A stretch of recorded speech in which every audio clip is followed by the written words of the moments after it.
Vamos começar mais um podcast. Estamos aqui com o Júlio Braga. Olá, Muito pessoal, bem-vindo. tudo bem? Prazer estar aqui com vocês. Estamos com o Rodrigo, mais conhecido como Pastor Foca. Isso. E nós vamos falar hoje sobre empreendedorismo, né? Sobre empreender, sobre comportamento empreendedor, o que é empreendedor, empreendedora, né? Mas antes disso, eu quero que vocês conheçam um pouquinho da história de cada um deles. Então, pastor, começando por você, né? Fala um pouquinho, né? Seu nome, da onde você veio. O seu nome, quando eu falo da onde veio Foca, né? Tem um monte de apelidos, esse é um dos apelidos. Mas o mais difícil de falar sobre mim é que eu sou um monte de coisa, ao mesmo tempo não sou nada. Então, eu tenho um monte de atividades incumbentes e títulos, mas nenhum deles é tão expressivo assim, né? Até me pediram para fazer um release meu para uma outra entrevista que eu vou dar semana que vem. E eu não sabia como fazer um release meu naquele sentido de não ser exatamente o pastor, de não ser o competidor de skate, porque talvez minha maior forma de apresentação além da igreja seja que eu tenha sido skatista profissional de prova de velocidade, e que eu viajei o mundo competindo assim, então eu respirei o profissionalismo do skate, né? E aí falar de skate com essa barba branca, com essa idade, você fala, nossa, esse cara tá desconectado da realidade. Né? Super experiente, é isso. Então assim, eu sou um cara que cresceu na zona oeste de São Paulo, na Vila Pompeia. Eu cresci numa época onde você conseguia andar em segurança na rua, onde o estudo ele não era tão bombardeado por ideologia. Cresci praticando muito esporte, de domingo a domingo, e cresci na igreja também. Então eu vi os meus amigos da escola se perdendo com dependência química, gente sendo preso. Embora eu não vivesse uma situação tão agressiva em relação à violência, eu vi muita coisa acontecer também. E o skate, na verdade, foi minha vertente de ocupação da mente na adolescência. E ali eu comecei a entender melhor a minha função, o chamado da minha vida, que a gente costuma dizer. Aquilo que eu fui chamado para fazer. E na verdade não é que eu fui chamado para andar de skate, eu fui chamado para influenciar pessoas dentro do meu ciclo de relacionamento no esporte. E daí um dia, isso a história da igreja é um pouco mais longa do que isso, mas aí um dia eu entendi que eu precisava ser um pouco mais útil para os meus amigos em relação a isso. E a minha comunicação no meio da galera do skate, ela começou a amadurecer ao ponto de um dia eu estar sendo enviado para Brasília para plantar igrejas no centro-oeste do Brasil. E aí, daí para cá, é muita história acontecendo, é muita informação. Hoje eu tenho uma dúvida, na verdade um ponto de partida aí. Aonde de fato começou, pastor, o empreendedorismo? Onde tipo, você sentiu ali, acho que você teve toda essa questão da igreja, mas eu sei que você teve à frente de algumas marcas aqui, enfim, aonde isso teve início, assim, que você falou, de fato você começou essa articulação empreendedora, assim, na sua vida? Então, na verdade, assim, para ser bem mais sincero, o empreendedorismo ele demorou muito para chegar. Eu estava envolvido com aquilo que eram startups, que não tinham nome de startups na verdade na época, projetos e tudo mais, mas eu não entendia, porque a linguagem não tinha chegado.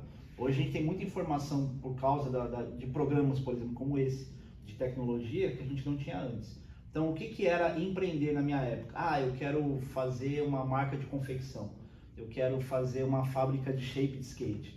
Então, a gente lidava com esse universo, mas não tinha uma mentalidade tão empresarial. A mentalidade era meio filosófica, ela é meio romântica. Eu quero trabalhar com isso aqui porque isso aqui fala da minha vida. Eu quero fazer uma marca tal que venda esse produto para esporte tal. Então, eu só comecei a amadurecer isso muito tempo depois, quando eu fui trabalhar, inclusive com o Boris, que você conhece, na gerência comercial, na agência de marketing de uma empresa feita para ser multinacional. Ele era o dono da empresa, a gente tinha uma conexão com um cara, o Richard Ferris, lá nos Estados Unidos, que ia ser nossa... Marca de skate, não? Marca de skate. Uma marca de tênis, na verdade. Chamava Soluri. E ali, com a experiência que eu tinha como representante comercial de marca de skate também que eu trabalhei, eu ajudei a fazer o processo de criação, de nome de marca, de modelo, de cor, de identidade, campanha publicitária. Eu fiz muita campanha publicitária, né, para as revistas principalmente.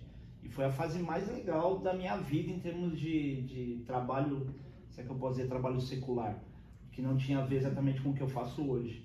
Então ali eu entendi como é que você tem que posicionar uma marca, eu comecei a entender a visibilidade de uma marca, e aí eu também migrei para ajudar outras pessoas também no segmento a saber como é que ela ia começar o trabalho dela.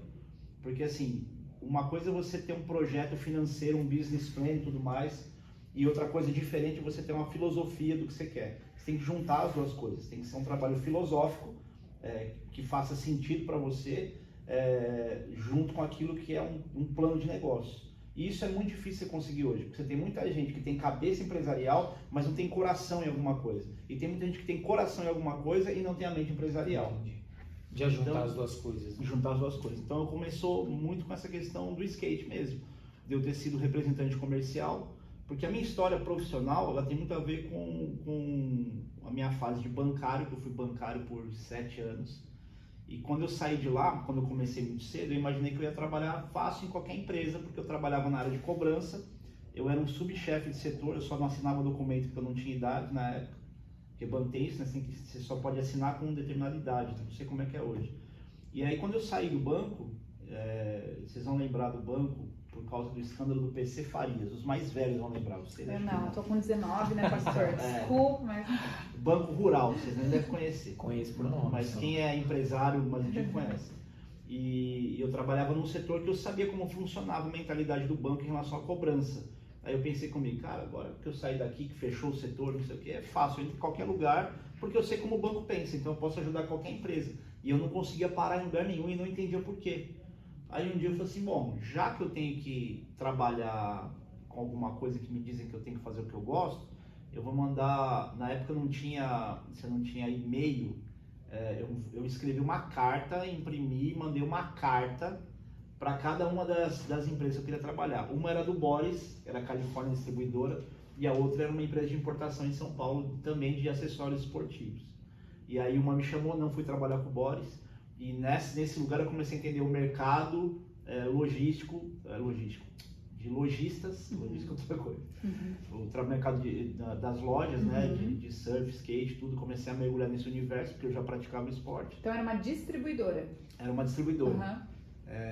E aí eu comecei a ter essa mentalidade mais profissional, porque até então eu era um menino que praticava o mesmo esporte dos artigos que vendia nas lojas.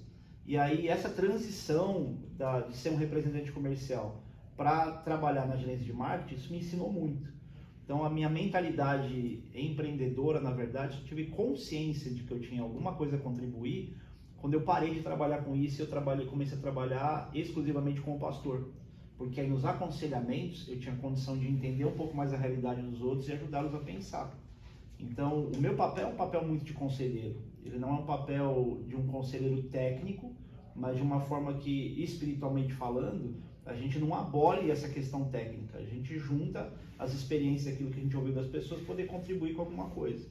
E aí eu já dei algumas dicas para algumas pessoas que, graças a Deus, a maioria delas não se frustrou. Por exemplo, eu acho que você vai se lembrar bem dessa, tinha um rapaz na igreja que ele trabalhava numa empresa, ele estava com dor nas costas, não conseguia trabalhar lá, enfim. E aí ele trabalhava com a cantina da igreja. E aí um dia terminou um culto de domingo, eu tava acabado mesmo. Mas assim, quando termina culto de fim de semana, você tá muito cansado, porque o nível de intensidade de entrega na comunicação de um culto, ele é muito grande. Dizem, não sei se é verdade, que ele corresponde a 7 horas de trabalho braçal, nível de cansaço. E aí eu liguei para esse cara e falei assim, cara, Thiago, sai logo da sua empresa, meu, e monta uma hamburgueria, começa a vender hambúrguer, não sei o que, não, imagina, não sei o que, como é que você tentar minha casa? Eu falei, pois é, se você não se concentrar em alguma coisa, você vai ficar sempre com esses paliativos, eu faço de quinta-feira a cantina, ou de domingo, não sei o que, e você fica dividido entre 1000 coisas. Isso foi no domingo. Quando foi terça-feira de manhã, a esposa dele me liga, falou assim, pastor, mandaram o Thiago embora. Eu falei, pô, graças a Deus, que bom. Como assim, pastor? Agora vocês vão ser obrigados, exatamente, zona de expulsão. Vocês vão ser obrigados, aliás, indico para vocês aí, depois coloca lá Thiago Brunet, zona de expulsão, vocês vão entender o que a gente está falando aqui. Eu amo esse é muito bom esse vídeo. A gente pode chamar ele no próximo, né, pastor? Ele, o Boris, já tem vários convidados aqui. Não, sim, o Boris vem com toda certeza, porque a agenda do Boris acho que é mais tranquila. E aí eles foram obrigados, de fato, a começar a trabalhar com hamburgueria. E hoje todo mundo sabe o que aconteceu com eles. Eles cresceram, tiveram estabilidade financeira no Brasil, hoje eles estão morando nos Estados Unidos. Eles estão numa fase transicional. Que legal. Isso é o que eu enxergo, né? É uma fase transicional em relação ao tipo de serviço, porque eles ainda não estão trabalhando com o que eles trabalhavam aqui, mas eu só estou esperando a hora que eles começarem a trabalhar com o que eles trabalhavam aqui, para eles arrebentarem de se dar bem. Então, outros conselhos profissionais, dicas, por exemplo, tem um rapaz chamado Robson Chapot, vocês devem conhecer. Não, brincadeira. O Chapot tem uma marca chamada Soul Life. E aí, eu lembro que eu tinha acabado de chegar em Mogi, eu fiz uma ministração sobre autenticidade, originalidade de marcas. Porque, curiosamente, tem uma marca de óculos no Brasil, que na verdade ela é fabricada fora, mas ela é nacional, e ela tem um símbolo que eu vi perto, inclusive, de onde é a igreja, uma loja de suplementos usa o mesmo símbolo, só que de ponta cabeça. E aí eu falei assim, cara, como os caras deixam de ser originais, né? O cara faz o mais difícil, que é ter o produto, e na hora de desenvolver a identidade da marca, o cara copia outra coisa, é ridículo. Aliás, uma dica para vocês, você sabe fazer o produto? Por favor, não copia ninguém na hora de colocar o nome, porque faz o mais difícil e não consegue fazer o mais fácil. E se não sabe, delega, peça pra Delega, alguém, exatamente. né, Vamos uma logo aqui, põe um teaser, alguma coisa da marca. Chama a Fernanda, nossa diretora. Aí, Fernanda, tem mais trabalho ainda. E assim, só um adendo nessa questão. Na década de 80, o skate ele era formado de um monte de marcas nacionais que, na verdade, elas eram cópias das gringas. Era um monte de marca com nome igual, com a logo igual, tudo igual, era pirata mesmo, só que ela tinha produto fabricado no Brasil. Então, o que os caras faziam? Ao invés de dar um nome de uma identidade pessoal, eles pegavam um nome gringo para dizer, isso aqui é a marca tal, e não era. E aí, quando os brasileiros começaram a competir no exterior e levavam os produtos nacionais com nome igual, só que era pirata, os caras falaram, o que vocês estão fazendo, cara? E aí a gente amadurece pensando, o cara sabia fabricar um shape, fabricar rodinha, fabricava um monte de coisa. Por que o cara tem o produto na mão, não coloca só um outro nome que é o dele? Então aí eu fui ministrar sobre isso, falando sobre originalidade, autenticidade e tudo mais. Aí ele falou assim, pastor, você não podia me ajudar com a minha marca? Tem uma marca de roupa, não sei o que. Eu falei, beleza, Chapô, você é um cara esforçado, você tem um produto na mão, só que eu vou te criticar. Você está preparado para receber crítica? Aliás, é a máxima aqui. Quer ser empreendedor? Aprende a receber crítica.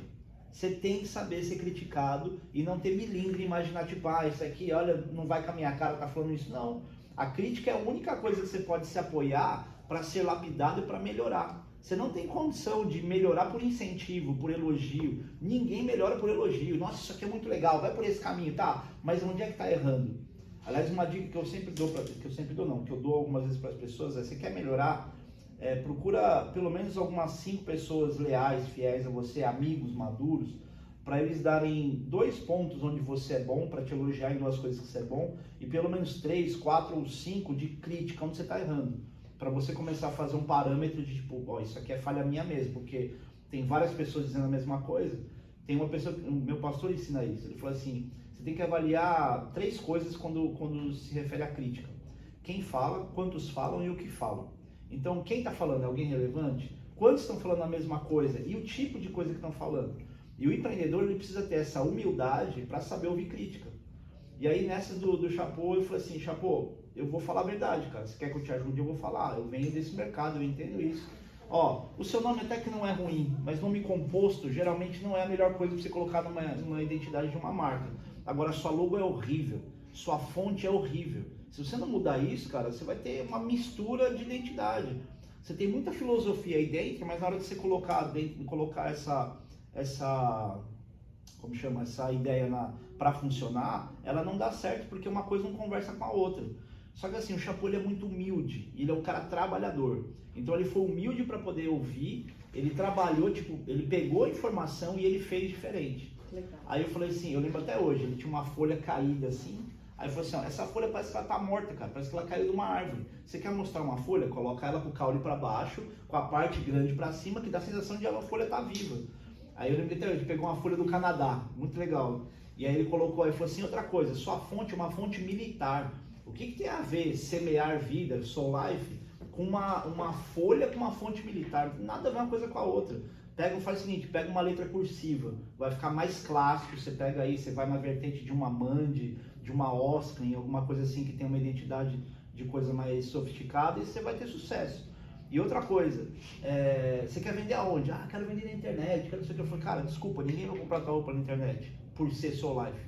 Se o cara pegar uma Oakley, uma Billabong e pegar a sua, uma MSD a sua, o cara vai escolher qualquer outra, que até pode ser pior do que a sua, pode não ter qualidade, enfim. Você precisa vender uma ideia. Então, coloca a Soul Life para ser fixada como um branding depois, para você fazer uma fixação da marca a longo prazo, mas vende uma ideia. Então, vende frase. Coloca a frase, ali um monte de frase, let it burn, tem uma frase que, eu até tenho vergonha de falar essas coisas, eu sou praticante de snowboard, porque eu já não sou mais atleta, tô tiozinho barrigudo. E tem uma frase que toda vez que você pega um vídeo de um cara dropando uma montanha, eles usam um radinho, né, por causa de avalanche e tudo, e o cara fala sempre a mesma coisa, 3, 2, 1, dropping. Aí ele falou assim, coloca isso aqui e vende isso como identidade pro Traduz snow. pra nós, pastor. 3, 2, 1, descendo, dropando. Eu já sabia, né? Sabia. As professoras de inglês devem estar vendo. As professoras de inglês que chamam elas de teacher, que é mulher, teacher. Eu já apanhei de professor. Mas de esse inglês. gancho, igual desses 3 pontos, né, críticos e os 2 positivos, é até um exercício que tem no final do livro O Milagre da Manhã. É um dos exercícios que eles passam. Então, Olha, pergunte 3 críticas para pessoas, né, distintas aí, no mínimo 10 pessoas, se eu não me engano, se eu estiver errada, mas acho que é de 5 a 10 pessoas que vão te falar, é o exercício do autoconhecimento, porque aí você vai escutar o que você está passando para as pessoas, o que você precisa melhorar, e 2 pontos positivos para você. Quer ver uma coisa interessante nisso? Uma das pessoas, eu peguei 5 pessoas que eu confiava muito, eu fiz isso em Brasília, eu falei assim, eu quero melhorar no meu desempenho ministerial. 2 deles se recusaram a escrever qualquer crítica sobre mim, mas teve um cara que ele escreveu uma coisa que eu nunca mais esqueci. Isso foi em 2010, foi há 12 anos atrás. Ele falou o seguinte, pastor, você tem ilusão de controle. E o que é ilusão de controle? É você imaginar que basta delegar e o negócio se resolve. E eu tenho um problema realmente muito grave, porque eu não gosto de me indispor com as pessoas na cobrança. Então, meus relacionamentos, eles sempre foram muito leves, porque eu delegava, confiava e se dava errado, tipo, paciência, né? E se falando de igreja, a gente não está falando de dinheiro, porque quando fala de dinheiro, o cara, o cara cobra, ele vai em cima, ele enche a paciência, porque é o sustento da vida dele, vai colocar leite para os filhos. Mas quando fala de igreja, a gente acaba sendo, erroneamente, muito complacente. Mas por quê? Porque só o pastor é sustentado pela igreja. Quando você tem alguém que é voluntário, é muito difícil você cobrar. Você fala, o cara tá trabalhando, tá ocupado, não deu para fazer. Então, eu tinha a ilusão de controle porque eu imaginava que bastava que eu fizesse algum pedido, desse alguma direção, e ia acontecer. Só que eu não cobrava, porque era desagradável para mim. E eu comecei a entender que eu precisava amadurecer e saber como cobrar, não deixar de cobrar. E isso é uma coisa que o empreendedor precisa aprender também. Ele não pode ser aquele cara que se relaciona bem com todo mundo, mas ele não cobra as pessoas. Ele tem que cobrar, ele precisa encontrar uma forma de cobrar, onde ele não seja arrogante, onde ele não seja autoritário, mas ele tem que cobrar, porque não é só benefício dele, é benefício da pessoa que recebe aquilo também. Então eu tinha essa ilusão de controle, e veio de uma crítica. Se dependesse só de eu ouvir só as coisas boas, jamais eu entenderia que realmente eu não cobrava as pessoas. Pastor, e já indo nesse assunto, pastor, o que você, nesses anos aí à frente do ministério, né, acho que, como você bem colocou, você acaba aconselhando muito empresários, né, desde pessoas que estão iniciando seu negócio até os grandes empresários. O que você mais nota assim, no comportamento, na parte, digamos assim, ruim, né, do vício ali, da pessoa em si que chega, de repente, todo mundo erra nessa parte. O que você consegue trazer pra gente, assim, pra quem tá assistindo, essas, 3 dicas, assim, sabe, de como não errar, digamos assim, porque aquilo que você falou aí é real, né? A gente às vezes busca curso, isso é muito legal, busca informação, mas o empreendedor, eu falo por mim, por exemplo, eu tenho você comigo para que me ajuda, enfim. Você ter alguém que você confie, que está do mesmo lado, que não é um competidor, né? Não está competindo com você, é muito mais fácil. Assim, você abre a sua porta da sua casa, tipo assim, vem cá, esse é o meu negócio, você não tem medo. O que você acha que hoje em dia os empreendedores, eu digo assim, talvez dentro da igreja, ali, da comunidade, eles acabam mais errando nos aconselhamentos, você vê isso com uma frequência acontecer? Eu vou falar de 2 coisas, uma ligada a aconselhamento e a outra a observação. Perfeito. Porque nem é todo mundo que me procura, né? Tá. mas são extremos. Quando o empresário, por exemplo, ou o empreendedor, ele me procura com uma dúvida que tipo de negócio ele pode fazer. Ah, você acha que eu devo fazer isso, devo fechar aquilo? Ele é tipo como se fosse um guru, um cartomante que vai tirar uma carta, faz isso aqui. E você tem que ter uma leitura de comportamento para entender por que a pessoa está nessa encruzilhada. Parte dessa dificuldade das pessoas tem a ver com o ego, tem a baixa autoestima, né? Tem gente que se acha muito, tipo, sustenta uma posição que você fala, cara, você não está percebendo que a tua dificuldade está nessa resistência. E o outro, você diz o seguinte, você não consegue perceber que a tua dificuldade está na insegurança, você não dá um passo de fé, você pensa demais, você não coloca o seu próprio business plan para acontecer. Porque assim, o plano de negócio que o empreendedor faz, ele precisa ser leal a ele. Ele precisa ser fiel a ele. De tal data a tal data eu vou pesquisar. Só que o cara está inseguro, ele passa mais tempo pesquisando do que ele deveria. Aí não, de tal data a tal data eu vou fabricar. Aí o cara fala, não, melhor eu não fabricar porque eu não gostei muito. Então ele não é leal àquilo que ele mesmo projeta. Então eu vejo que as pessoas, elas têm as ideias, mas elas não têm coragem para colocar em prática. Então esse é um dos maiores erros. A gente costuma lembrar sempre um princípio do que a Bíblia diz, que a diferença entre aquele que constrói a casa na areia e a casa na rocha está numa atitude simples de praticar aquilo que ele recebeu. Então assim, você tem informação? Coloque em prática.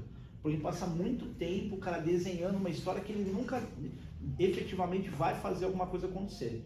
E o outro ponto é o orgulho. Muitas dificuldades que as pessoas têm em relação ao empreendedorismo tem a ver com sociedade, tem a ver com comportamento principalmente. Então tem gente que é muito orgulhoso que não cede para que a outra pessoa possa ajudar. Tem uma outra coisa aí extra a isso que eu também vejo uma dificuldade, é que todo mundo tem muito medo de concorrente. E eu já tenho um pensamento um pouco diferente em relação a isso, porque eu sempre me esforço muito para pensar como consumidor para poder confiar em alguém. Então, ou fazer essa pessoa inspirar essa confiança. Eu costumo dizer que tem espaço para todo mundo no mercado. E quanto mais fiel, leal você for ao seu cliente, mais credibilidade, mais lembrança você vai ter dessa pessoa, mais lealdade você vai ter. Quando às vezes você indica, por exemplo, um concorrente que não tem um produto, que tem um produto que você não tem, ou que tem um produto melhor do que o seu e você vê a realidade dele, por mais que você perca a venda ali, você ganha um cliente para sempre. Eu vou dar um exemplo meu. Quando eu fui trabalhar nessa importadora, que também era uma distribuidora de peça importada de vários esportes, eu lembro que entrei em contato por telefone com uma senhora chamada Magali. Ela era proprietária de uma rede de lojas de skate, na verdade, em Osasco. E eu falei assim, dona Magali, tudo bem? Meu nome é Rodrigo, sou novo representante aqui, blá blá blá. E chegou a importação, tá? O que tem aí? Tem isso, tem aquilo, blá blá blá. Tudo que eu falei, ela mandou anotar tudo. Ela tinha realmente condição financeira para isso. Ela fez um pedido estratosférico. E eu só estava falando que tinha. Ela, não, eu quero isso. Tem isso, estava lendo a lista. Ela fez um pedido tão grande, e eu olhando assim, pela experiência que eu tinha de venda, eu falei assim, ela está comprando um monte de coisa errada. O que eu fiz? Eu falei assim, dona Magali, que meu gerente não me ouça dizer isso. Queridos, presta atenção numa coisa. Isso não vai funcionar para todo mundo, isso não é uma regra que você vai usar para tudo. Isso é uma reflexão que funciona para alguns casos, né? E aí o que acontece? Eu falei assim, dona Magali, é o seguinte, não compra isso aqui, porque isso aqui não tem muito giro, é muito caro, e o nacional é o que todo mundo compra. E eu falava com conhecimento de causa, porque eu era um consumidor também desses produtos. Eu falei assim, não compra isso, isso aqui, a senhora compra do concorrente. Mas assim, uma conversa muito humana. Você compra do concorrente, porque o concorrente... Mas é um risco comercial, que nem todo mundo está disposto a correr. Mas é o viés da... Mas olha o que aconteceu depois. Falou assim, eu reduzi o pedido dela em 60%. Eu não lembro se eu reduzi em 60% e ficou em 40%, ou eu reduzi em 40% e ficou em 60%. E ela ficou tão impressionada que quando eu fui na loja dela, eu lembro até hoje, tinha um determinado produto lá que estava na vitrine fazendo aniversário. Eu falei, nossa, aqui é da coleção passada. E eu estava com um mostruário novo. Eu falei assim, vou trocar para você. E troca de produto, de coleção passada e tudo, ou que já está envelhecido, uma coisa que eles não esperam que aconteça. Então eu fiz o contrário do que costumam fazer.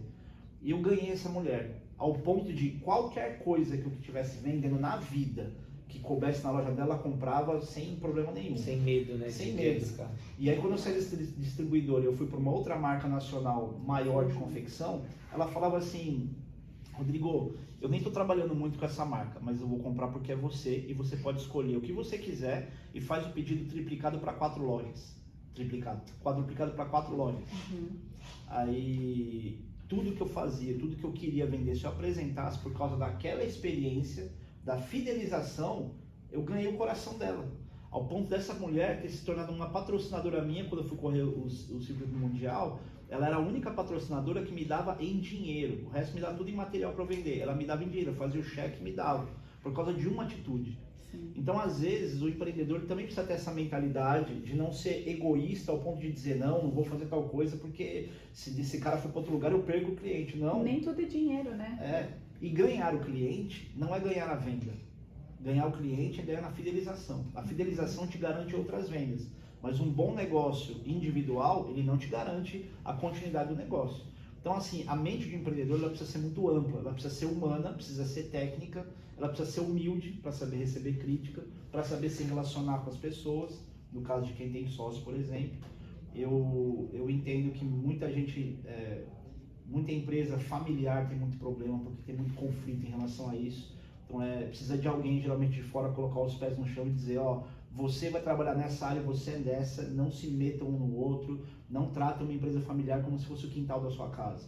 Então tem diversas questões. Tem uma pesquisa que diz que, eu acho que, não lembro o indicador, mas era um indicador alto. Se eu não me engano, 93% das empresas que mais crescem são empresas familiares, aquela do MM e tal, com essa questão de competência, né? Que tem mais prazer em se trabalhar. Posso colocar uma coisa para você pesquisar em mídias e depois que eu fiquei curioso? Depois pesquisa qual é o maior percentual de empresas que quebram. Sim, porque eu tem tenho uma muito experiência problema na família. Muito problema de comunicação quando acontece, depois se estabiliza. Né? E além disso ainda, muita contratação como se fosse uma ONG, não uma empresa, Sim. não por competência. Eu gosto do Júlio, vou trazer o Júlio, mas o Júlio não quer. Eu tive uma experiência, quando eu tinha a cafeteria, eu chamei a minha tia, que já estava aposentada, para trabalhar também lá. Porque ela trabalharia com uma carga reduzida, eu pagaria o que eu pagaria para outra pessoa com a competência técnica e tal.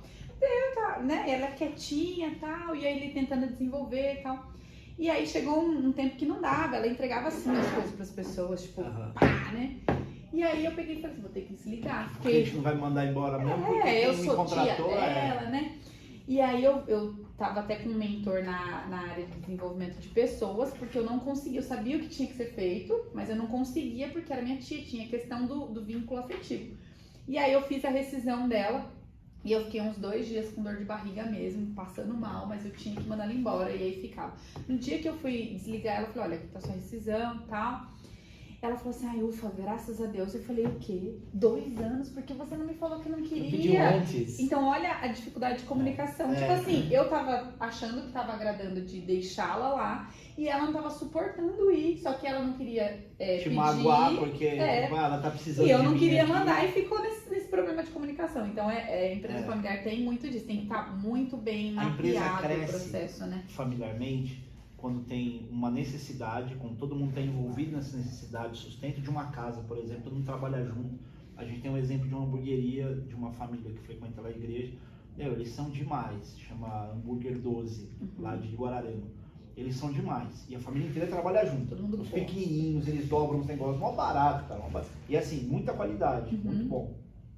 E a necessidade da família os uniu, e de fato ele é um negócio próspero por conta disso. Mas quando uma coisa, depende do tipo de comércio ou o que se cresce, começa a envolver a família inteira, mas que precisa haver um trabalho realmente muito profissional, tem um risco muito grande nessa falha de comunicação. Eu tenho na minha família uma experiência de uma empresa, meu irmão ele era piloto de cargueiro da Varig e trabalhava com logística. E aí um tio meu falou assim, então, poxa, peguei o dinheiro da sociedade da padaria, o que você acha que eu tenho que fazer? Aí ele falou assim, cara, compra uma besta, na época a van era besta, né? Compra uma besta, eu vou tirar férias, a gente vai e faz frete de mercadoria para as transportadoras de São Paulo para o Rio de Janeiro. Então eu dirijo um dia, você dirige outro, beleza. A empresa cresceu, porque qual era a ideia? Como meu irmão sabia como funcionava, o conhecimento, cara, você quer se dar bem em alguma coisa, tenha conhecimento da área que você tá trabalhando. Meu irmão, como ele trabalhava com essa área logística também na Varig, ele sabia o limite de horário que as pessoas tinham para entregar mercadoria e a disponibilidade no dia seguinte no outro estado. Então, assim, se você fazia um transporte aéreo, você só podia entregar a carga até as 8 da noite. E a carga só ficaria disponível no horário de saída das mercadorias do primeiro voo do dia seguinte. Geralmente entre 8 e 10 horas da manhã. Chegava cedo, mas ia para distribuição. Então o cara só pegava a carga dele, ele tinha que entregar às 8 no dia anterior e só podia pegar às 10 da manhã do dia seguinte. O que meu irmão falou? Cara, se eu recebo uma carga até meia-noite aqui, 6 horas da manhã ela está no Rio de Janeiro. Pô, os caras vão amar. Ele quebrou o mercado de carga aérea. Então o que ele fez? Meu tio comprou essa besta. Em pouquíssimo tempo tiveram que comprar um caminhão, em pouquíssimo tempo espalharam 23 filiais pelo Brasil, em pouquíssimo tempo todos os irmãos trabalhavam juntos. Só que aí o excesso da familiaridade começou a descapitalizar a empresa. Então uma empresa que já tinha dado apartamento de 1,5 milhão para um, apartamento na praia para o outro, apartamento, casa para os filhos, carro importado e não sei o que lá, de uma hora para outra começou a descapitalizar, porque perdeu-se o profissionalismo em alguns aspectos. A empresa ficou muito familiar por muito tempo. Uhum. Então, trabalhar de maneira familiar, ela funciona até um certo tempo. Depois de um determinado momento, a família precisa ter consciência que precisa ser algo profissional. Sim. E que vai ter gente técnica, vai ter que ter gente... Vai ser, teoricamente, mais trabalho. Sim. Vai ser mais chato, mas vai funcionar e vai durar. Né? O teu caso, ele é um caso assim... Foi algo bem rápido, simples, né? Pontual, mas você vê o que uma situação de comunicação com uma pessoa da família pode gerar para um negócio.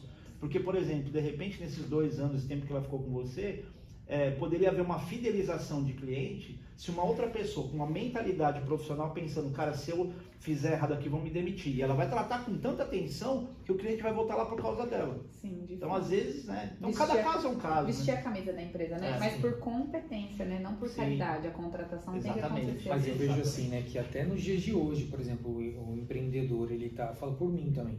Quantas foram as vezes que eu errei por conta disso?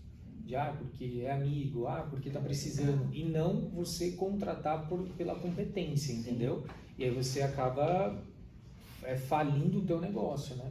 Prejudicando o teu negócio. E às vezes a gente escuta muito isso falar, né? O outro fala, faz um plano de negócio. É chato fazer plano de negócio. Não contrata pela competência do que tá ali, né? A gente, não é tão legal, o outro é tão legal comigo conversando, eu vou colocar ele no negócio. Putz, e o prejuízo nada dá certo. É muito maior do que você contratar alguém, né? Uma coisa importante sobre essa questão que você falou de alguém trabalhar junto, é que muitos amigos, eles vão fazer um negócio juntos, só que assim, um amigo é empreendedor e o outro amigo é um bom companheiro, ele não é um bom trabalhador. Então dera tipo, nossa, mas a gente se dá tão bem, não sei o que lá, e o negócio não funciona. Por quê? Porque o prazer ou a cumplicidade dos dois está no bate-papo, não está no trabalho. Então muita sociedade se frustra porque o cara fala, poxa, a gente era tão amigo, o cara vem aqui e não faz a parte dele. Ele falou, claro, ele era só seu amigo, ele não era seu funcionário, ele não era seu sócio.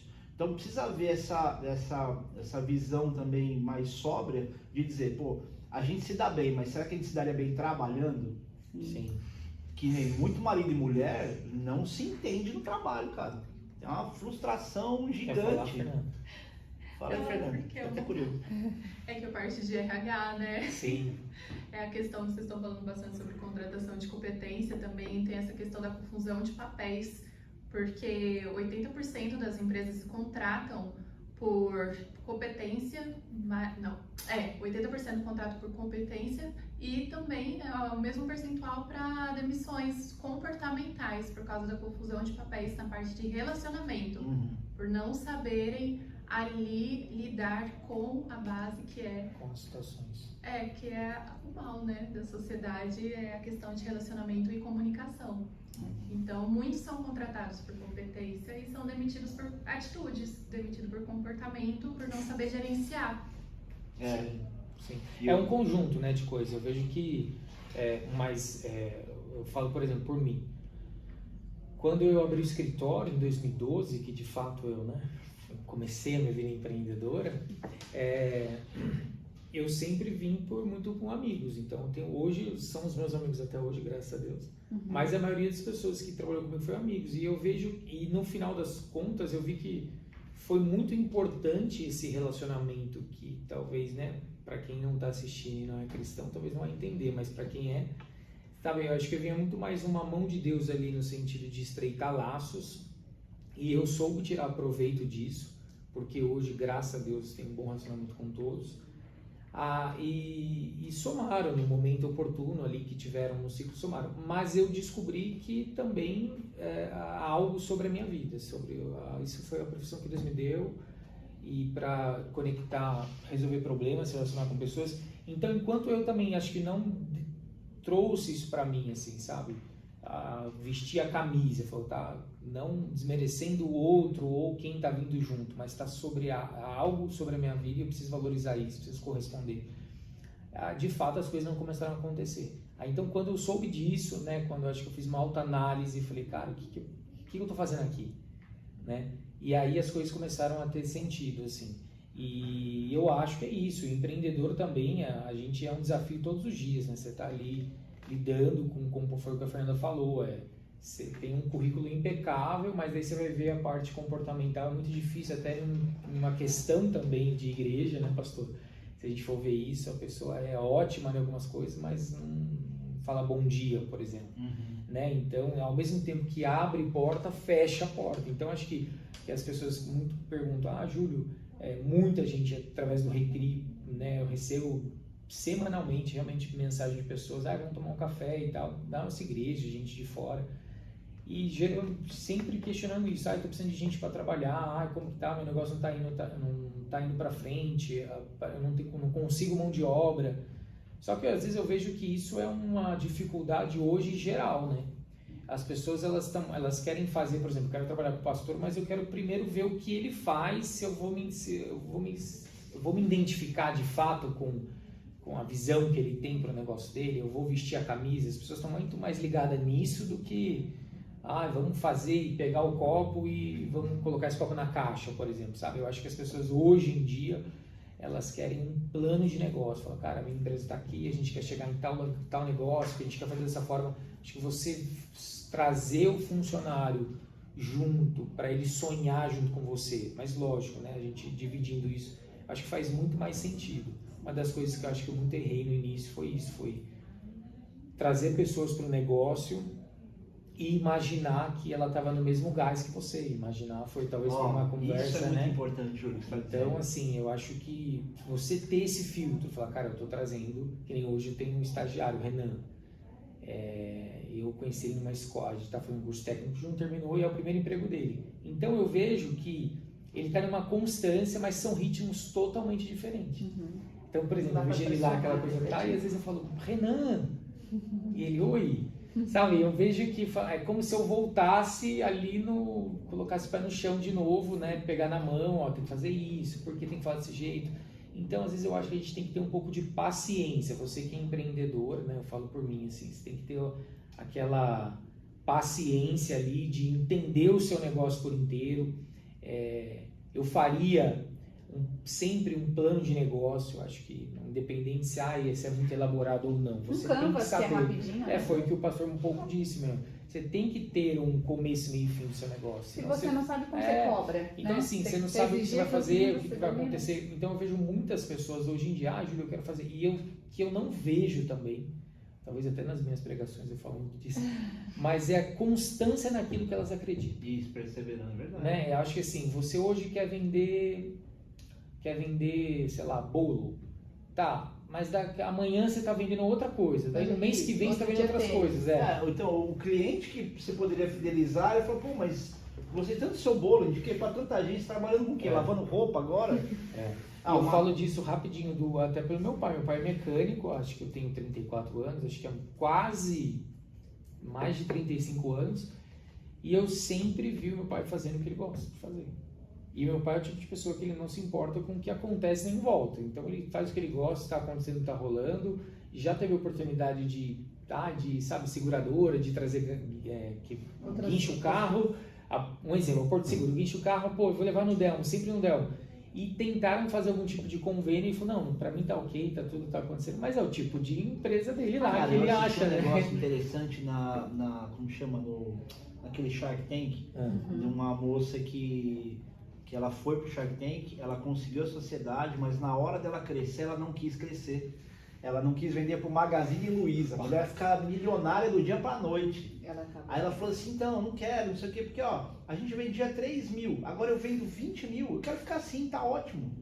E tem gente que realmente não quer crescer e tudo bem, cara, não tem problema. O que precisa ver é a lealdade em relação ao trabalho. E também aquilo a entrega, né? Eu acho que a gente vê muito empresário, no início funcionava muito bem, depois ele tem 10 funcionários, a empresa já não funciona do jeito que é e a coisa vai piorando só. Exatamente, que tem negócios, Júlio, que eu, na minha forma de ver, eles funcionam muito melhor com a presença de quem criou. Sim. Tem outros que se você, por exemplo, eu acho que daí também veio para muita gente a mentalidade de uma recompensa, bonificação para funcionário, para que ele tivesse um estímulo, uma motivação, poder trabalhar distante dos olhos do chefe. Falou assim, meu, nem é isso, meu chefe está aqui ou não. Se eu vender isso, se eu fizer tal coisa, eu vou ser bem remunerado. É um empreendedor no CLT. Exatamente. Então, mas é uma mentalidade que tem que partir do dono, né? Não tem como o cara me bonifica aí. Às vezes você pode fazer uma boa proposta. Mas vai muito também do perfil da pessoa, eu acho. Dessa questão de contratação, eu acho que vai primeiro de quem está contratando. Sim, porque igual diz aquele filme espiritual lá da Alice no País das Maravilhas, aquele gatinho fala, para quem não sabe onde vai, qualquer caminho serve. Então se o cara não sabe o que vai cobrar, não sabe o que ele está fazendo, né? Não sabe como a empresa dele funciona. E outra, não dá para você exigir a cabeça que você tem como diretor, proprietário da empresa, dos colaboradores que estão iniciando. Sim. Senão eles não seriam seus colaboradores, eles teriam a empresa deles. Exatamente. Mas essa questão de você direcionar, que é, né, saber o caminho que a pessoa precisa trilhar, dá uma motivação. Então, precisa de metas, né? Eu sou cristão e, né, acredito muito... Só não pode ser uma meta igual a da ex-presidente. Você precisa de um objetivo claro. Porque senão a pessoa não sabe pra onde vai, você falou, ele tá falando sobre indicadores, né? O Rodrigo tá falando aqui. Os indicadores, eles são parâmetros de uma meta onde você tem que chegar. Meu diretor comercial, que eu trabalhei também, eu fui subgerente comercial de área de logística. A gente fazia as planilhas junto para poder apresentar para os diretores, enfim. Ele falou assim, ó, você tem que pegar os últimos 3 anos, você vai fazer uma média disso, e você vai colocar um percentual, na época era 20%, mas é um negócio específico, para você entender qual é a meta que você tem que chegar no próximo ano. Então a gente falou, não, eu quero dobrar, porque muita gente quebra porque coloca uma meta inalcançável. Você coloca uma meta que, tipo, se eu fizer isso aqui, vou trabalhar, vou conseguir. Não, cara. Você colocou uma meta que para você sustentar para você chegar nessa meta, você vai ter que sustentar custos que talvez você não tenha produção. E aí ele falava assim, ó, a Bíblia diz isso, inclusive, considerai o vosso passado. Olha o que já aconteceu, olha um pouco da tua história. Estou falando para quem já está trabalhando e tudo mais. Então é muito importante que você tenha o objetivo, você tenha a meta, mas não é uma meta de sonho ilusório, é uma meta baseada numa realidade crescente. E isso é uma coisa que as pessoas geralmente não têm. Elas não fazem cálculo, elas têm uma aspiração de crescer, chegar em algum lugar, mas não faz cálculo. E eu sou um cara de humanas, eu odeio cálculo. Mas fui obrigado a aprender sobre isso também. Sim, só uma coisa importante, você estava falando sobre colocar preço, e ontem eu estava pensando em precificação, por causa de uma história que eu ouvi, alguma coisa assim, sobre a gente não conseguir colocar preço nas coisas que a gente faz. Sim. Então uma dica para o empreendedor, por exemplo, que trabalha com artes, não coloca você o preço das suas peças, procura alguém para poder Sebrae de graça, tem um curso de formação de preço, tem até online. E é importante, porque quando se tem amor é difícil, tanto de ter decisão e falar você assim... Você supervaloriza ou você não tem ideia da realidade do mercado. Olha o exemplo que interessante. Júlio não quer pagar 1 milhão no meu quadro que eu acabei de fazer. Não, olha que interessante. Existem trabalhos artísticos que são demais, mas o artista ele não pode ter essa paixão de dizer, não, porque deu muito trabalho, porque eu fui lá, peguei a árvore lá no meio do mato, porque arrastei. Não, cara, eu tô olhando o produto, não tô olhando o processo todo. E aí o cara olha e fala, legal, tudo, sei que deu trabalho, mas cara, não tem utilidade. Eu vou colocar esse quadro que você fez pra parede, mas não é tanta coisa que me impressiona. Então o cara dá um preço que ele parece um absurdo, uma ofensa para quem fez. E aí, do outro lado, se você tem alguém que está olhando os 2 pontos, ele consegue olhar uma realidade comercial. O artista, por exemplo, vou usar a questão da arte, o artista confia nessa pessoa que também está visando lucro, e aí você consegue encontrar um preço justo para alguma coisa. Era o que acontecia com o Bigard. O pastor da Bola de Neve de Curitiba, ele é artista, ele fazia grafite, só que ele não sabia precificar, ele não era parte comercial. Quem vendia o serviço dele era a esposa, porque ela tinha, tanto é que ela administra as finanças deles até hoje. Uhum. E aliás é um cara que vale a pena vocês trazerem aqui, cara. Por favor, né? Próximo Obrigado. também. A gente vai ter um dia que ele vai vir, que você prometeu. Vai, né, mas professor? aí tem uma Brincadeira. programação no mesmo dia em São Paulo e ele não quer conflitar, ele quer vir um dia. Mas eu trago ele aqui pra você. Tá Eu bom. te coloco essa coisa assim. Vou anotar, anota aí. Ele é um cara, ele também é skatista profissional, ele morou na minha casa um tempo. Ele cuida de uma igreja hoje de cerca de 5 mil pessoas, Eu contou acompanho mais ele. de 90 igrejas no Paraná. Faz alguns O cursos. cara é escritor, ele trabalha, ele faz um seminário de lideranças para empresa, para tudo, ele tem uma empresa disso também. E ele teve uma sacada, cara, como empreendedor, que ele alugou um casarão, uma mansão, e em cada área da casa ele fez um negócio funcionar e colocou gestores ali. Então ele tem uma cafeteria, ele tem uma livraria, ele tem um spa para mulher. Tudo ele dentro tem da casa? Tudo dentro da casa. Já sai fazendo todos os procedimentos. Não, você vê tudo. Você tem uma loja de calçados lá dentro, você tem tudo. É tipo uma Então assim, você vai tomar um café, quero comprar um livro, eu vou ali, eu vou daqui até a varanda, compro um livro ali, eu vou, sei lá, vou ler o fazer livro um na spa cafeteria. na cafeteria. Não, mas tanto que Legal. eu esqueci o nome lá. O complexo é Flor de Laranjeira, chama, lá em Curitiba. E aí, depois procura aí, ou então Marcelo Vigardi, que você vai conseguir saber onde é. E aí ele teve essa visão empreendedora de diversas frentes, mas num lugar só. É mais ou menos parte do que acontece nessa região, ou no lugar onde a gente está. É uma mentalidade empreendedora. Sim. Então acho que a gente precisa pensar um pouco mais amplamente, lembrando que você não vai conseguir fazer tudo sozinho também. E é nessas horas que pode entrar bons sócios também no negócio. Crescimento, eu acho que vem através do compartilhamento. Mas aí entra na questão que vocês estavam falando, de conhecer a pessoa. Porque Sim. sociedade é igual um casamento. Você casa com qualquer pessoa, né? Não faz sociedade, porque tem as mesmas percas. Ou emocional ou financeira, no final do divórcio ali, que é a separação da empresa. Você já fez entrevista com ela que trabalha com RH? Ainda não. Você Faremos. precisa fazer entrevista com ela. Porque É que ela vai ter uma visão Ela comportamental. já tem um canal, gente. Qual é o seu direto canal? de Assis pra Mogi. Paraná Pose. Paraná Pose? Posicionamento. Posicionamento. Não é o MC Pose. Não. Paraná Pose. Mas Pose. veio a ideia, tá vendo? Aí, ó. A marqueteira, né? Aí, ó. A ideia veio quando tava aquela música, não aguentava mais ver o pessoal colocando TikTok no Instagram. A música trava na pose, e eu falei, vai ser o canal vai chamar Para na Pose. Então, Todo mundo vai e tem É Para na Pose. Para na Eu tava Pose. Paraná Pose. Para na Pose. Para na Pose, pra você parar no seu posicionamento. Muito bom, cara. Legal. Marqueteira, né, É, Ju? Você marketing. vê, a gente ia demorar quantos anos pra aprender isso? Mas você vê que legal, né? Por isso que eu deleto. Foi até há pouco a gente estava conversando aqui. Quando a gente começa a colocar, né, assim, a pulverizar aquilo que a gente acredita, né, essa rede, vamos usar assim, rede cristã de empreendedores, ou rede Mogi de empreendedores, a gente começa a alcançar pessoas com o mesmo objetivo. Isso é bacana, essa troca de informação, né? A Fernanda mesmo vindo para cá, estando junto com a gente nisso e para agregar, né? Eu acho que foi o que você disse mesmo, o pastor mesmo sempre fala isso. A gente não pode querer fazer nada sozinho, a gente precisa parar, ter essa autoanálise, entender. Eu acho que é mais importante também, né, pastor, o empreendedor, ele ter essa paciência, né? Ele ter essa visão do negócio dele, entender que é em processos, que vai ter um momento que você vai bater a cara ali, você vai... Acho que quando você começou lá na empresa do Boris lá, talvez muita coisa a gente erra, né? Muito. E depois Mas começa a havia uma melhorar, coisa né? naquela época que ela foi muito boa como combustível no começo, mas ela não tem como se sustentar se ela não tiver sendo sustentada financeiramente o negócio, que é paixão. Você ter paixão por aquilo que você está fazendo, aquela intensidade do que você faz. Só que você precisa amadurecer, você não vai conseguir ser apaixonado por um processo a vida inteira. A hora que você tiver que cumprir certas responsabilidades, você vai ter que dar paixão pro amor. Eu costumo dizer que o amor, ele não é um sentimento.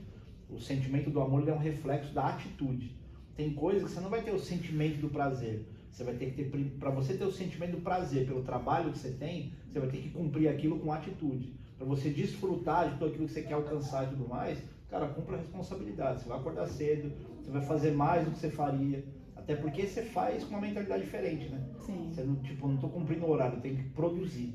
Aliás, eu acho que a mentalidade, assim, talvez legalmente falando, mas eu acredito nisso, é a mentalidade que todo mundo deveria ter quando se fala de trabalho, é produtividade. Você tem que produzir de fato. E quando fala de produzir, não é linha de produção. A produção, ela tem que começar de ponta a ponta. Ela vem do planejamento até a entrega. Até o pós-venda, inclusive. Então, a gente tem que trabalhar com essa atitude para você ter os sentimentos de prazer. Legal essa vertente, porque a maioria das pessoas que me procuram, não sei se é o caso das pessoas que se aconselham com você também, mas quer empreender para trabalhar menos, e isso é ilusório, porque é o inverso. Você vai empreender, mas você vai trabalhar mais. A diferença é que você vai trabalhar com o que você gosta. E nem sim. sempre o resultado vai vir, né? O resultado financeiro. Existem momentos que você tá vivendo de amor, né? Olha os boletos, vamos fazer um sorteio. E tem momentos que você tá nadando no dinheiro, achando que isso é filho do acontece Silvio muito Santos. com atletas de alguns esportes. Eu vou falar do skate. O skate ele tem uma filosofia de vida. Só que filosofia não enche barriga. E eu vejo, quando eu parei de competir em 2007. Foi quando eu tive que me concentrar em Brasília, ficar lá e não tinha como continuar viajando e tudo mais. Eu era relativamente sustentado pelos patrocínios que eu tinha, embora eu trabalhasse também. Mas bancava minhas viagens, bancava regalias que eu não tenho condição de ter hoje. Os meus amigos que continuaram competindo, hoje eles estão... Eu tenho 48 anos. Você já não tem disposição para resultado de competição. E esses caras que mantiveram a filosofia, campeonato de skate, viajar, não sei o que lá, que estão tudo quebrado hoje, cheio de lesão, o cara não teve um planejamento profissional para saber o que ele faz hoje. Tanto que muitos deles estão com muita dificuldade financeira, porque estão querendo começar a descobrir que negócio que ele vai fazer agora, aos 50 anos de idade, cara. Então, assim, não dá para você viver com a paixão. Você tem que fazer um planejamento responsável. Eu gosto muito disso, beleza, mas pensa a longo prazo, como é que vai ser esse negócio que você tem saúde para fazer hoje, mas você não vai ter depois, né? E infelizmente a gente só aprende isso depois de ficar um pouco mais velho. Que não é bênção, é lição, né, pastor? Exatamente. Que não é bênção, é lição. Mas vamos a mais uma pergunta polêmica, Júlio. Você Mais quer uma fazer pergunta ou eu polêmica. faço? Vai pensando? Não, eu acho. Na verdade, eu queria que o pastor falasse um pouco, rapidamente, pra gente, dessa transição entre a saída No mundo corporativo? Não, assim, eu digo nem tanto mundo corporativo, mas eu digo assim, do skate, enfim, talvez até do mundo corporativo, para essa transição da igreja em si, de fato, de estar 100% na obra, enfim, porque Ser um querendo ou não empreendedor é na um igreja, outro né? mundo, né? É um outro mundo que muitas pessoas acabam não sabendo, pastor fica ali, não faz nada, só tá no culto de domingo ou não. Mal sabe a gente que acompanha mais próximo ali, sabe o tanto de, talvez, da demanda. Da demanda, talvez A se fosse demanda só isso, que seria não é sensacional, né? Dos Que problemas. você falasse um pouco dessa transição, que era, lógico, né? O que era antes e o que é hoje, ou o que foi no início ali para você. Sim. Eu posso falar especificamente desse ministério onde eu tô, né? Eu sei que não é tão diferente de muitos outros lugares. E eu entendo essa mentalidade que os outros têm de imaginar que o pastor não faz nada, porque eu também achava que não fazia. Eu olhava para o Rina e falava assim, imagina, mamão com açúcar. Tudo bem, ele é um cara... O Rina sempre foi empreendedor, com muita coisa que ele fez antes de ser pastor, inclusive. E eu falei assim, mas tá fácil, cara. O cara prega 2 vezes por semana. Ele prepara mensagem, leva um tempo, não sei o quê, mas, cara, 2 vezes por semana, no horário em que eu também tô aqui. Então, tipo, é como se eu também estivesse entendendo qual é o horário de trabalho dele. A hora que você começa a viver integralmente, você tem noção de que não tem nada de glamuroso no ministério pastoral. É bucha, e é bucha séria. É cara tentando matar mulher, é dependente químico que quebra a casa inteira. Delegacia, perdi as contas de quantas eu fui. Sepultamento. Uau. E não são coisas que os outros estão vendo. Ninguém sabe da agenda do pastor. Sem questão. Eu levanto com Brinca aconselhamento. O meu WhatsApp, eu cheguei numa época que eu tinha Emocional, 190 mensagens não respondidas porque eu não conseguia atender a demanda. 190 de pessoas diferentes. 190 pessoas, não 190 mensagens. Com um mundo de problemas E só problema, e só bucha, E, na verdade, a minha função pastoral, eu não percebia que ela já existia, porque eu não queria aceitar que eu tinha isso. Porque eu via os pastores, alguns porque eu conhecia mais intimamente, a dificuldade que era para os caras conseguirem administrar a própria vida, financeiramente falando, porque não é um plano de carreira. Eu recebo o mesmo salário fixo que eu recebi em 2008, que foi quando meu pastor pediu para eu sair e ficar integral. E essa transição foi o trabalho que eu tinha e o skate, tudo foi muito... Não sei se eu consigo ter tempo de contar, mas eu fui correr um campeonato, uma pessoa que morava em Brasília perguntou se não ia abrir uma bola de neve em Brasília, porque eu sempre orei antes dos campeonatos com os competidores. Aí eu fui perguntar em São Paulo, quando eu menos esperava, o Rina falou assim, você quer ser enviado? Eu falei, eu não. Então se prepara que eu vou te enviar na virada do ano. Resumindo a história, ele me mandou para Brasília, falou assim, então teu trabalho tem filial lá, pede transferência que você vai ser enviado. E eu fui trabalhando, eu era subgerente de uma área comercial de logística, fui trabalhando em logística lá, quando deu alguns meses, ele falou assim, não, sai que eu preciso de você integral aí, que você vai cuidar da região. Aí plantei igreja de Anápolis, Goiânia, Campo Grande, eu cuidava de igreja no Acre, eu fui para Rio Branco começar a plantar igreja no Acre, enfim. E aí, quando comecei a ficar concentradamente no trabalho pastoral, comecei a perceber que essa demanda ela era muito complicada. A transição ela foi muito rápida. Não deu para eu perceber que eu estava transicionando, De repente exceto... você já estava dentro de Um pastoreando uma dia igreja. ele me liga, e meu pastor me liga e fala assim, eu preciso que você saia do teu trabalho, eu preciso de você integral. E não tem comissão.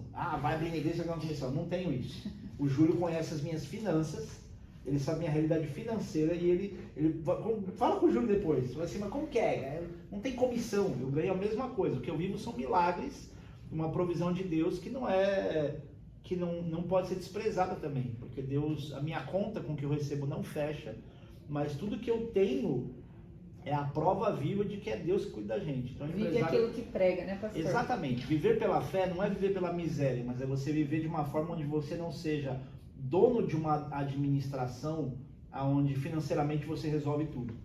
Então é nessas horas que você aprende a depender de Deus de verdade. Tô tentando. Mas é todo mundo, viu? Todo mundo. E aí, essa transição eu não percebia que ela aconteceu. Ela aconteceu muito rápido. Foi mais rápido do que eu Então, de imaginava. repente, os desafios, logo quando você estava no contexto da igreja em si, foi tudo no dia a dia mesmo. Porque acontece, eu já assumia responsabilidades. Então, como skatista, eu já assumi a minha responsabilidade de ser o único cristão no meio de uma modalidade onde as pessoas morrem. A gente não costuma, depois você entrar no meu Instagram, Rodrigo Luiz com Z Lourenço, você vai ver lá a modalidade que eu pratico. E é uma modalidade que eu já perdi 2 amigos. Um deles, horas depois de estar com a cabeça no meu colo, me pedindo oração, porque estava indo para o hospital. Na mesma noite ele tem uma embolia pulmonar, morre 2 semanas depois. Um outro, conhecido no campeonato de skate, bateu de frente num carro em Alphaville.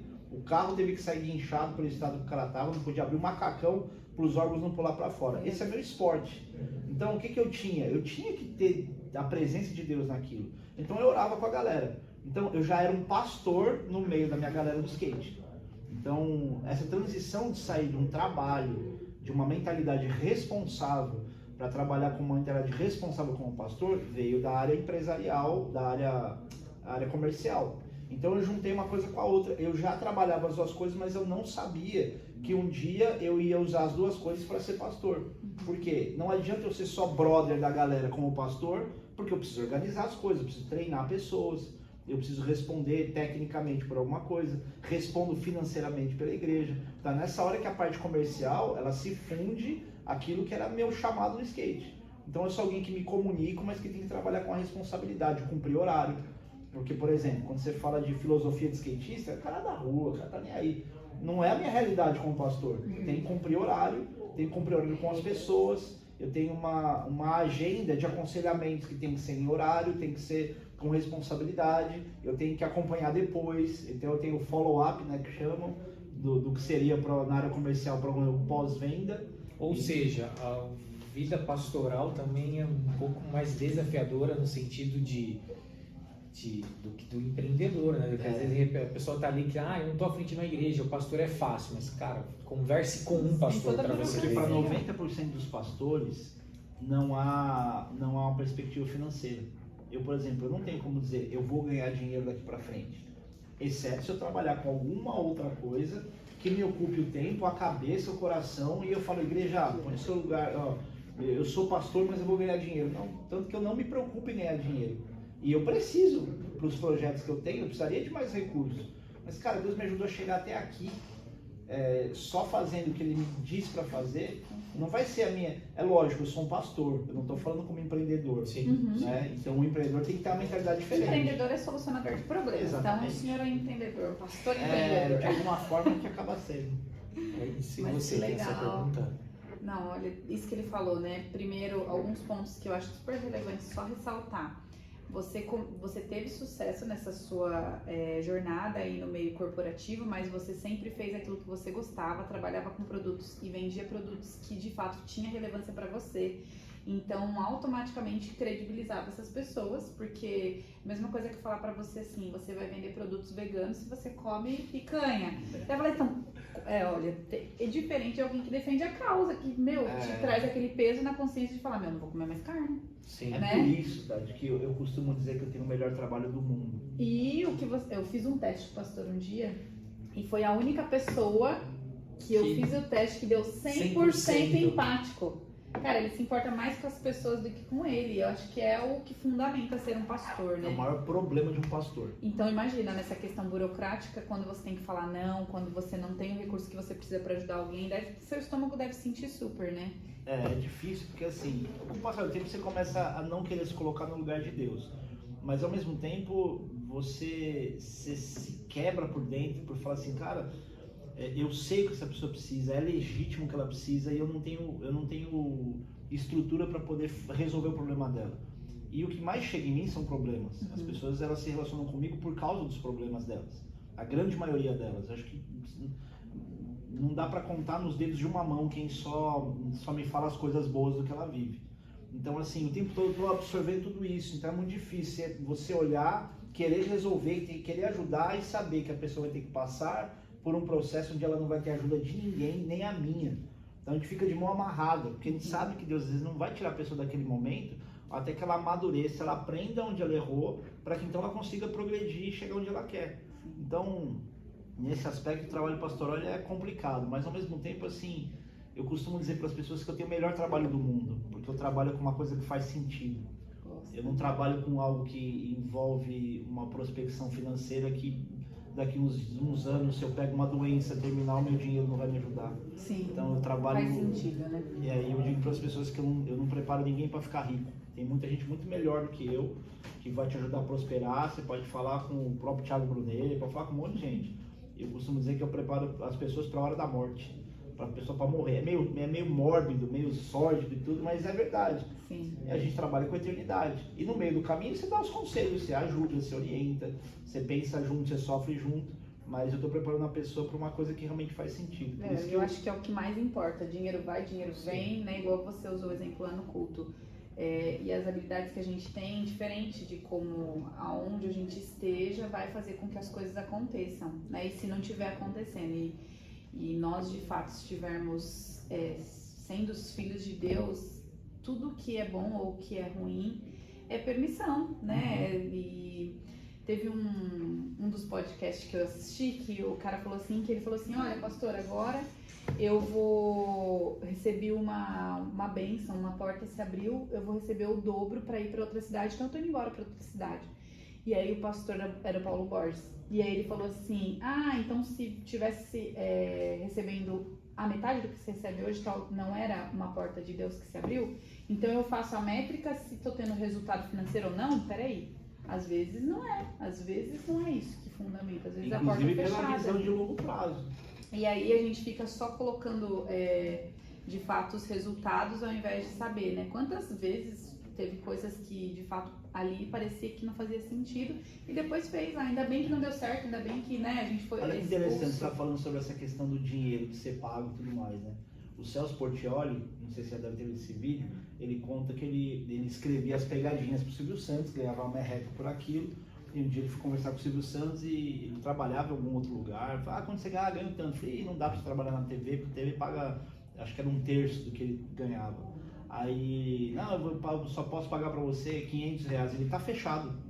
Por quê? Porque o meu sonho é trabalhar com você. Ele tava olhando para aquilo que futuramente ele poderia viver, conseguir alcançar, além da questão do que ele ganhava hoje.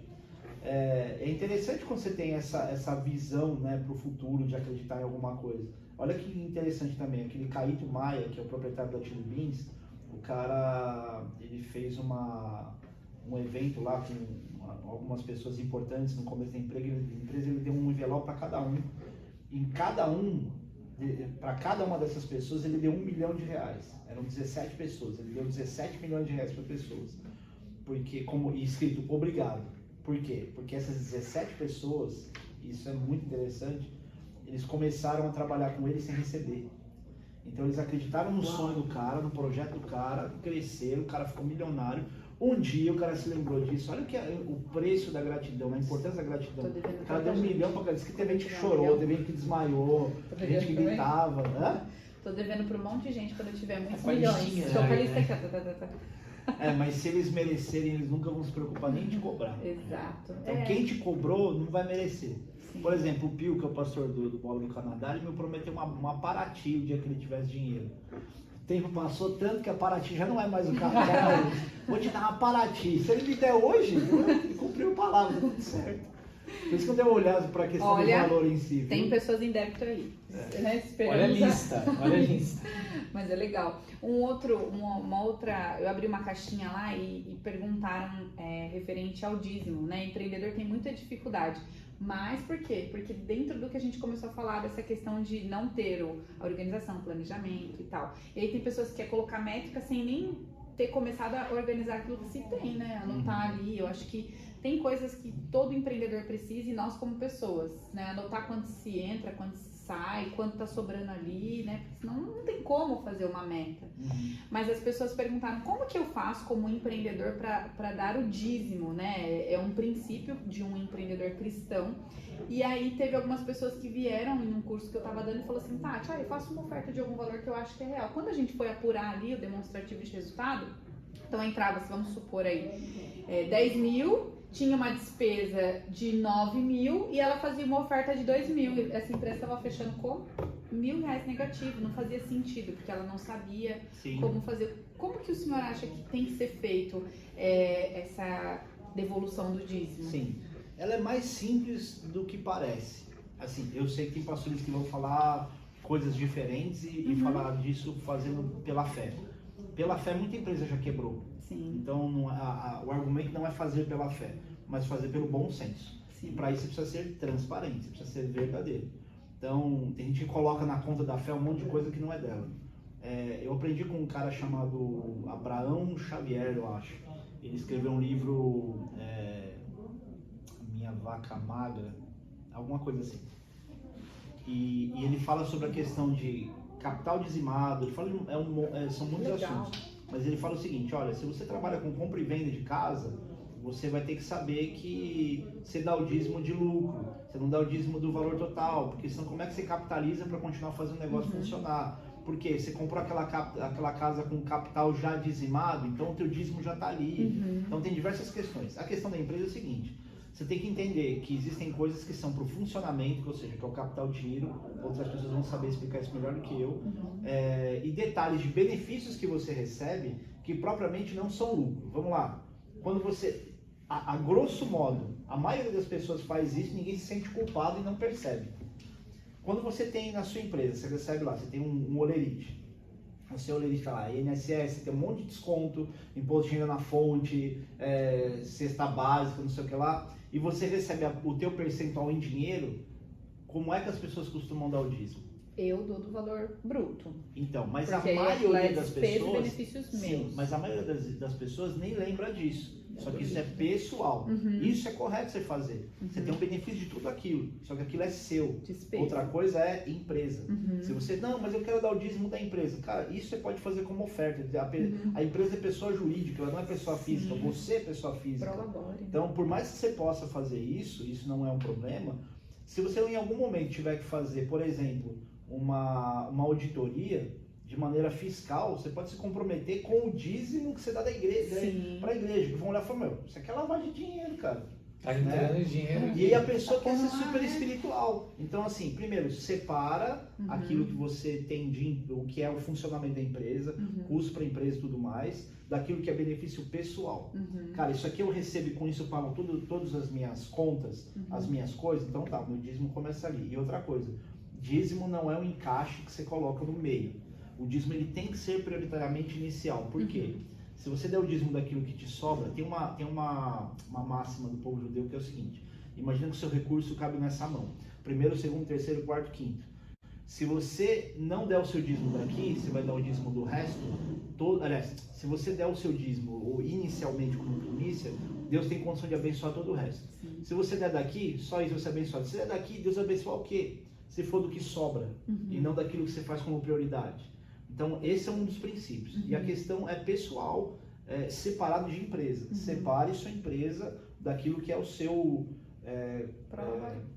prolabore. Salário. E outra coisa interessante, eu aprendi isso esses dias, a diferença entre custo e despesa.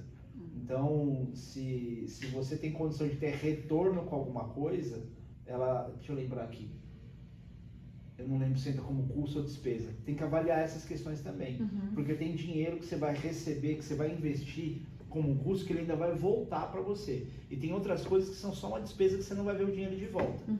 Então, por exemplo, tudo que você recebe como benefício num bruto do seu lerite, é tudo benefício futuro.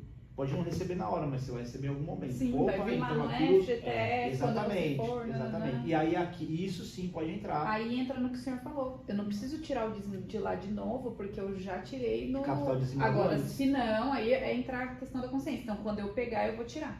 Então, são negociações. Bacana isso, né? Mas também é o seguinte, uma coisa muito importante. A gente também não precisa se sentir culpado por coisas que nem Deus te pressionou. Sim. Ninguém vai ser culpado por uma coisa que ela não sabe. Então fica, ai meu Deus, mas diferente agora, quando sabe, né, pastor? É diferente quando sabe. Sim. Mas muita gente se pune muito por imaginar que ai meu Deus, eu errei a vida inteira, então eu não sabia, por isso que não funcionou. Frente, né? Não, Ou porque isso não estava dando certo.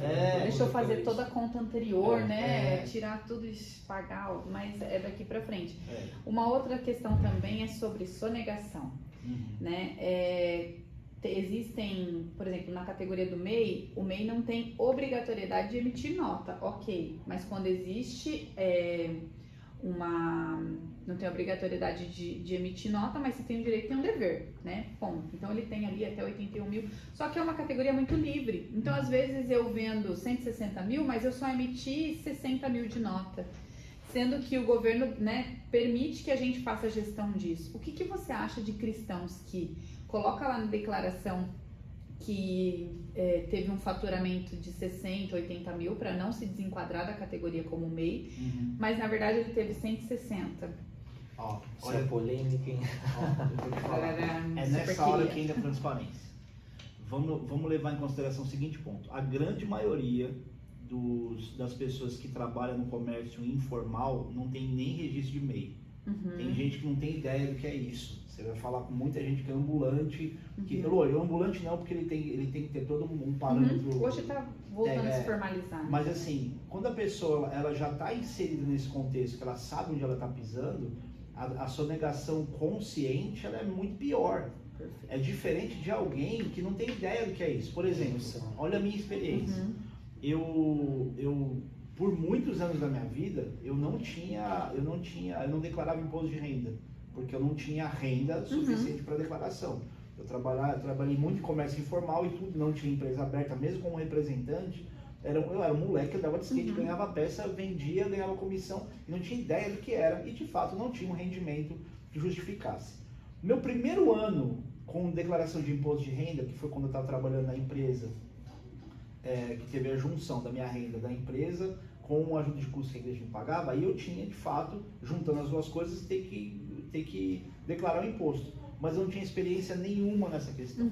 Isso, sei lá, mais de 16 anos atrás, não conhecia. E aí a igreja é muito correta nisso. Nosso imposto de renda é descontado na fonte. Hoje, né? Porque as pessoas também não tinham experiência. A igreja era nova. As primeiras igrejas plantadas fora de São Paulo eram as igrejas da minha época que eu fui enviado. E aí a igreja começou a emitir meus DARFs. E eu olhava para aquilo e falei, não tem condição de pagar isso. E eu não tinha. Meu custo fixo era enxuto naquilo que eu tinha para sobreviver lá. Eu não tinha nem ideia que meu nome ele ia entrar numa malha fina anos depois. Então, assim, na minha cabeça eu falei, puxa, eu não consigo contribuir, não consigo pagar, mas não tinha ideia do que era. Na minha cabeça eu achava que, tipo, eu pago se eu conseguir. Olha o nível de ignorância. Beleza. E eu trabalhei em banco também, que eu tinha 14, 20 Mas são anos. funções diferentes. Sabe, a gente não sabia, ela tá passando um pano. Não, é porque é verdade, né? Só São que coisas que não faz parte do cotidiano do empreendedor. Mas E a às vezes partir ele não do quer momento, saber. exatamente, mas a partir do momento que começou a ver essa sonegação generalizada entre um monte de pastor, que de uma hora para outra, o cara, ele não tinha, ele era um funcionário de uma empresa, não tinha declaração de imposto, alguns já tinham e tudo já faziam, a igreja entendeu que isso era, cara, isso é um mau testemunho, isso é uma brecha, o que a gente vai fazer? Vamos descontar todo mundo na fonte, que é o que acontece com a gente hoje, já desconto tudo na fonte. E eu comecei a entender essa questão e ao longo do tempo fui pagando as minhas dívidas de imposto de renda Fica e tudo tranquilo, mais. pastor. Mas era Ana ignorância. Valadão, né? É. Tem os boletos para pagar, então a gente tá tranquilo. Mas era ignorância. O problema é a consciência. Sim. A pessoa ela tá consciente e ela sonega, não faça o caminho mais curto, porque Deus não trabalha nos atalhos. Sim. Ele vai trabalhar no caminho mais longo. E às vezes Tem uma argumenta, história bem né? legal, pastor, de um testemunho até do Recri, de um dos congressos que teve, acho que não sei se foi a pastora Priscila que falou, não foi no culto dela, aí o cara testemunhou no culto do Recri, no evento do Recri. E ele falou o seguinte, acho que durante toda uma vida ele negligenciou, né? Não pagou imposto, enfim. E aí teve o dia que ele teve o real entendimento disso, falou assim, eu quero posicionar, preciso se arrumar nessa parte, né? Preciso arrumar minha empresa. E ele orou a Deus, cara, parece que assim, sabe? Ele orou e colocou isso diante de Deus. E ele tinha uma dívida gigantesca. E aí Deus começou a gerar situações para que ele pagasse essa dívida. É intenção, Então, né? até às vezes eu vejo assim, até quando a gente se posiciona para algo, para querer fazer o bem, Deus ele vai criar situações para te Mesmo abençoar, assim, né? E às vezes eu vejo que, mas é um pouco o que você falou, a pessoa precisa ter a consciência de querer fazer o que é certo, né? Tipo assim, pô, eu sei que eu estou errado, eu preciso fazer isso, tá? Então, coloque todas as suas dívidas no papel para que você saiba Olha pra o sua real, dívida de frente. exatamente, para você saber o real, quais são os seus custos, né? O que te, eu Isso não é posso verdade. comprar uma bala porque a bala não vou dar para pagar uma Até porque DARF, se né? Deus te abençoar e você não tiver isso muito claro, você não vai nem conseguir identificar onde é que Deus te abençoou. É. Tem E um aí pastor foi legal, pastor, que ele falou, que ele foi testemunhar, que ele começou a viver coisas, porque daí aumentou, ele tinha um hotelzinho para cachorro, e aumentou assim a demanda e ele conseguiu assim arcar com a dívida. Quem Foi viveu legal. isso foi também o pastor Júlio, seu xará, da Bola de Neve de Interlagos. Ele tinha uma escola e ele tinha uma dificuldade com os impostos, gigante. E aí o contador falava assim, cara, eu sei que você quer pagar, mas se você pagar isso aqui, você fecha. Eu falei, então eu vou fechar de uma vez, eu vou começar a pagar tudo que eu tiver que pagar. O cara juntou todos os impostos que ele tinha, tudo que ele precisava regularizar, e falou, o dinheiro que eu tenho em caixa, eu vou pagar tudo isso aqui. Ele disse que ele contou esse testemunho, muito antes dele ser pastor. Ele disse que numa semana ele teve mais de 20 matrículas de alunos novos na escola, que salvou tudo aquilo que sobrou Ele dinheiro. não precisou fechar. A questão é encarar de frente, é exatamente isso. Coloca numa lista, encara de frente e deixa Deus entrar. Porque às vezes eu falo assim, por momentos também, eu falo também na minha vida empreendedora, que às vezes os desafios são tão grandes que você não quer encarar de frente. Você fala, eu não quero colocar, coloca o custo da bala, coloca o custo da gasolina que você vai. Você precisa entender o real custo Senão disso vive tudo. sendo um bombeiro. E até também para colocar, né, isso diante de Deus, falar, Deus, me dê direções, o que eu tenho que fazer? Não jogar a responsabilidade para Deus, mas, e junto com isso, Deus te direcionar também para o seu negócio, você entender, porque Teve senão uma a gente vez, fica não muito sei se você vendido. vai lembrar, eu já falei isso no púlpito algumas vezes. Teve um dia, era um domingo à tarde, estava preparando a mensagem, estava muito preocupado com algumas contas vencidas minhas, contas de luz, de água, de não sei o quê. E aí eu falei assim, puxa Deus, eu não quero fazer a mensagem do culto de algumas horas daqui a pouco, preocupado com a conta que já venceu. Aí eu peguei todas as contas, somei todas elas, deu R$700 as contas na época. E eu coloquei a mão e orei, falei, Deus, eu só quero pagar as dívidas. Não estou pedindo nada demais, só quero saldar essas dívidas. Orei, consegui ficar mais em paz, terminei a mensagem. No dia seguinte, eu recebo 2 ligações, 2 pessoas me deram ofertas de lugares diferentes, que não me conheciam, que não eram da igreja, e deu exatamente R$700. Uau. Aí você fala, se isso não é Deus, é o quê? Por quê? Porque a minha mentalidade era, eu quero pagar a conta, veio de uma forma Intenção, inesperada. né?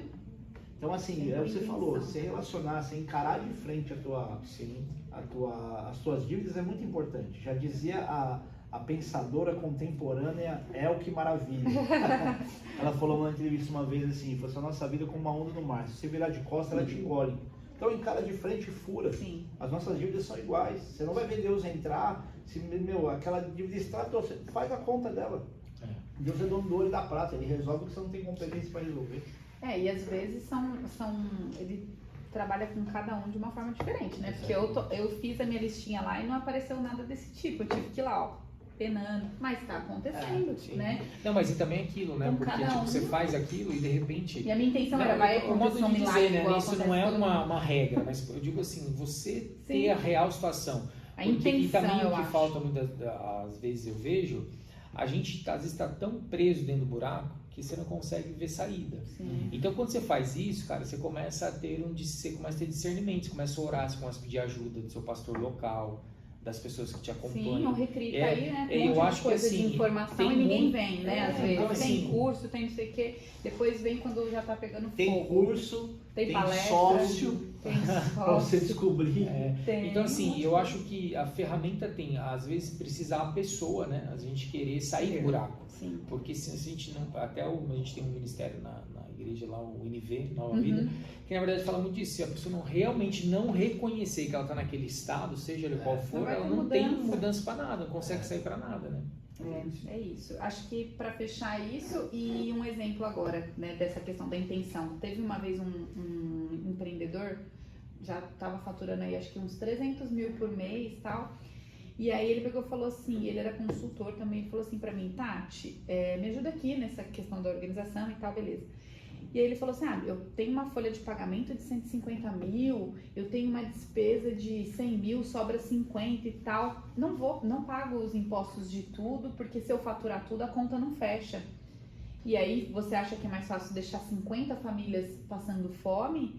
Ou, né, pagar os impostos e desligar todo mundo? Eu falei, talvez, nesse caso, não foi o seu chamado, você é empreendedor. Aí veio aquele vídeo do John Bever, né? Eu quase perdi o colega, mas tudo bem, eu precisava falar. Então, igual você falou lá no começo, às vezes as pessoas não querem ouvir a verdade, elas querem conforto, elas querem o status, elas não querem seguir princípios, né, que nem sempre vai ser flores. Às vezes empreender como cristão não significa que você vai estar com a conta bombando, né, vai poder almoçar fora todos os dias, jantar no Outback todos os dias, às vezes não, né? Às vezes simplesmente está vivendo, né? Sobrevivendo. Tem gente que diz assim, se você não empreender de acordo com os princípios, você vai empreender sozinho. Se você empreender de acordo com os princípios, Deus vira seu sócio. Se é que a gente pode usar essa expressão. Sim. É isso. Você está respaldado. Está respaldado. É isso, pastor. E aí, Júlio? É isso aí. Muito obrigada, né, Prazer, por é vir. todo A gente meu. já tá com a próxima lista dos convidados e dos próximos temas, porque assim, esse é o primeiro de vários, né, Júlio? Sim, com certeza. Então é isso, pessoal, né? Eu não me apresentei lá no começo. Me chamo Tati Nascimento. Segue lá, Tatiane Facilitadora. Pastor, qual que é a sua rede social? Rodrigo Luiz Lourenço, não é pastor, não é nada, porque não vem assim no RG, né? Então depois você pode procurar lá. Júlio e a sua? Júlio J. Braga. Isso @ Júlio J. Braga. Então é isso, pessoal. Muito obrigada e até o próximo. Até mais. Tchau, tchau. Bye. É isso aí, gente.